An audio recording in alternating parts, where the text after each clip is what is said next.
Hello दोस्तों। आज का जो हमारा टॉपिक है वो है क्लास 10 से इकोनॉमिक्स का फर्स्ट चैप्टर विकास।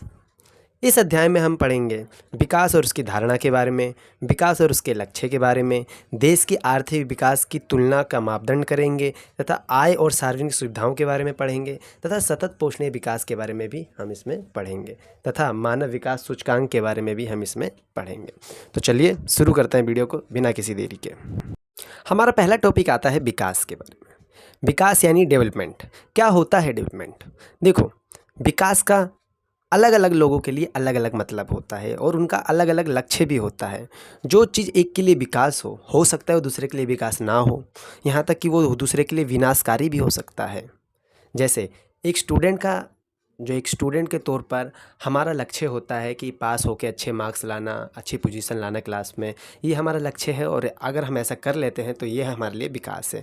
एक किसान के लिए विकास का मतलब क्या है? उसकी फसल अच्छी हो, वो ज़्यादा फसल उपजा ले, उससे ज़्यादा मुनाफा कमा ले, वो उसके लिए विकास है। एक बिजनेसमैन के लिए विकास क्या है? एक बिजनेसमैन के लिए कि वो अपने बिजनेस को इतनी ऊंचाई पर ले जाए कि वो उससे बहुत ज़्यादा पैसा कमा ले, वो उसके लिए विकास है। तो विकास का मतलब अलग अलग लोगों के लिए अलग अलग होता है। हम इसको वृद्धि के रूप में भी परिभाषित करते हैं कुछ लोग। तथा विकास के अगर हम लक्ष्यों की बात करें तो विकास के कुछ लक्ष्य हैं: अच्छी आय को सुनिश्चित करना और मानव बर्ताव को और स्वतंत्रता और सुरक्षा। इन सबको विकास से जोड़ा जाता है।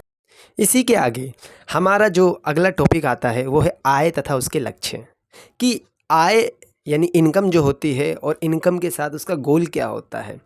देखो, लोग चाहते हैं कि उन्हें एक अच्छा काम मिले, अच्छे तनख्वाह मिले और उससे वो अपनी अच्छी ज़िंदगी जी सके। आय का लक्ष्य ये भी हो सकता है। यानी अगर हम पैसा कमा रहे हैं तो उसका क्या लक्ष्य है, क्या हम किस लिए पैसा कमा रहे हैं, तो उसका पहला लक्ष्य तो ये होता है।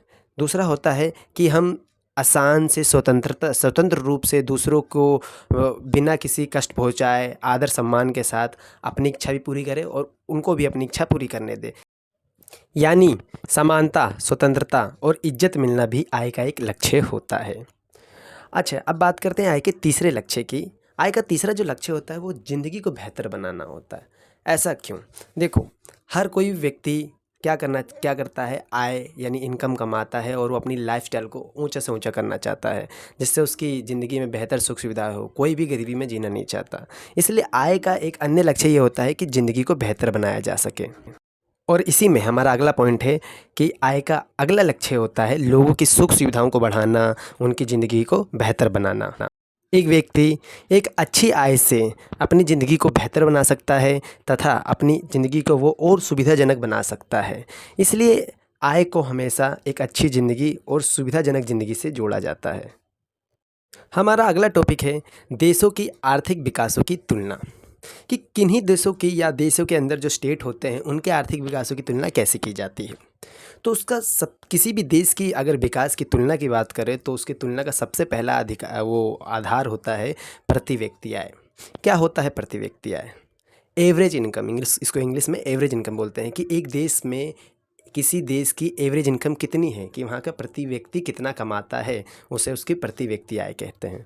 इसको हम निम्न तथ्यों से समझ सकते हैं। जैसे किसी खास क्षेत्र में प्रति व्यक्ति द्वारा की गई कमाई या प्रति व्यक्ति आय जो होती है वो इसे एक पर्सनल व्यक्ति की इनकम के रूप में भी देखा जाता है। ये एक देश के व्यक्ति की औसतन इनकम होती है। किसी देश के लोगों का जीवन स्तर उसकी प्रति व्यक्ति आय पर निर्भर करता है। उच्च प्रति व्यक्ति वाले देश निम्न प्रति व्यक्ति वाले देशों की तुलना में अधिक विकसित माने जाते हैं तथा यह किसी खास क्षेत्र की कुल आय में वहाँ की जनसंख्या से भाग देकर इसको आसानी से निकाला जा सकता है। यानी आप किसी देश की प्रति व्यक्ति आय निकालना चाहते हो तो उस देश की कुल आय और वहाँ की जनसंख्या को डिवाइड कर दो तो वहाँ की क्या निकल जाएगी? प्रति व्यक्ति आय निकल जाएगी। चलो अब बात करते हैं आय तथा उसके अन्य मापदंडों के बारे में। कि मान के चलो अगर किसी एक राज्य की तुलना किसी दूसरे राज्य की तुलना से करनी हो तो उस दोनों के राज्यों की कंपैरिजन कैसे करेंगे? देखो, एक एग्जाम्पल भी दे रखा है आपके बुक में कि मान के चलो जैसे पंजाब है, उसकी प्रति व्यक्ति आय 60,746 है तथा इसके मुकाबले बिहार की प्रति व्यक्ति आय 16,715 है। तो इस मामले में पंजाब अधिक विकसित माना जाएगा तथा बिहार कम विकसित माना जाएगा। परंतु इसका अगर हम दूसरा पॉइंट ले, जैसे शिशु मृत्यु दर हो गया। शिशु मृत्यु दर पंजाब में मान के चलो 34,000 प्रति वर्ष है केरल में 13,000 प्रतिवर्ष है, जबकि बिहार में 48,000 प्रतिवर्ष है। एक आंकड़ा ले रहे हैं हम, ये कोई कंफर्म आंकड़ा नहीं है, हर साल ये बदलते रहते हैं।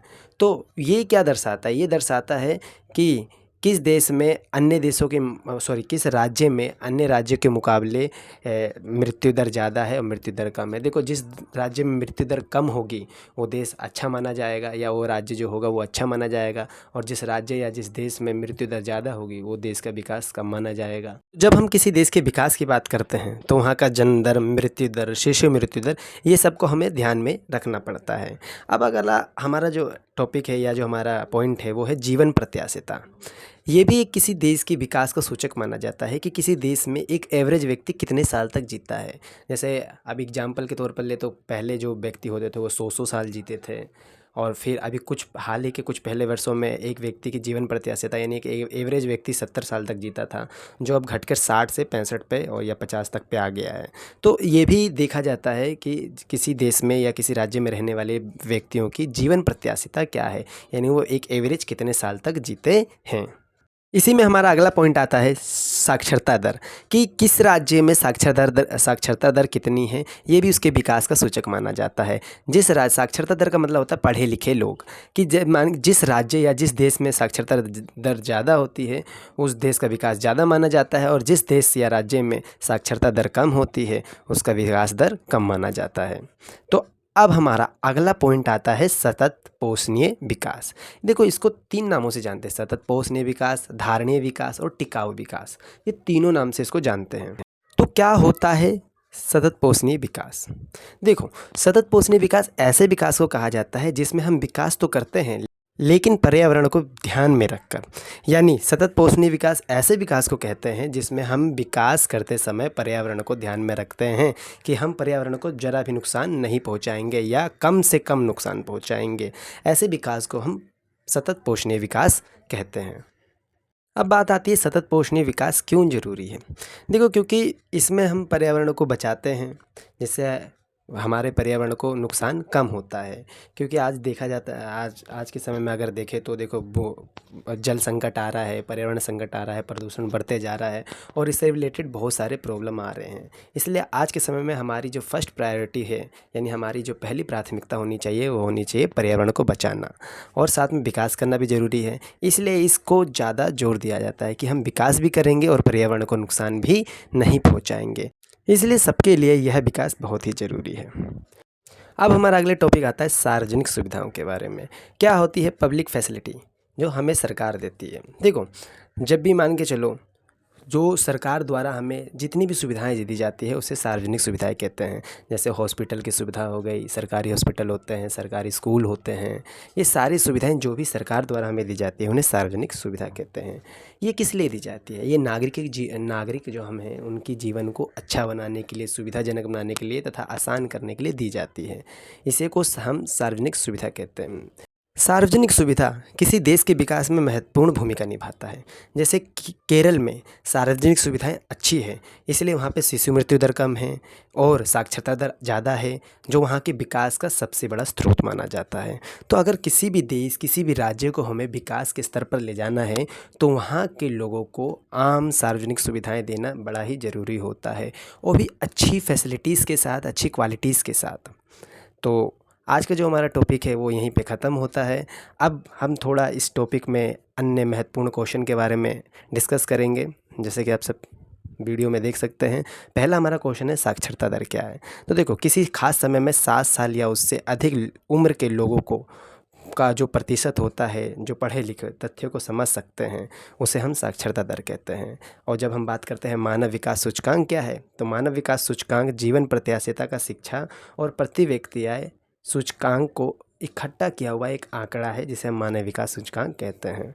और सार्वजनिक सुविधा के बारे में अभी मैंने पूरा एक्सप्लेन कर दिया। वीडियो अगर पसंद आया तो वीडियो को लाइक करें, चैनल को सब्सक्राइब करना ना भूलें और अपने दोस्तों के साथ इसको शेयर करें।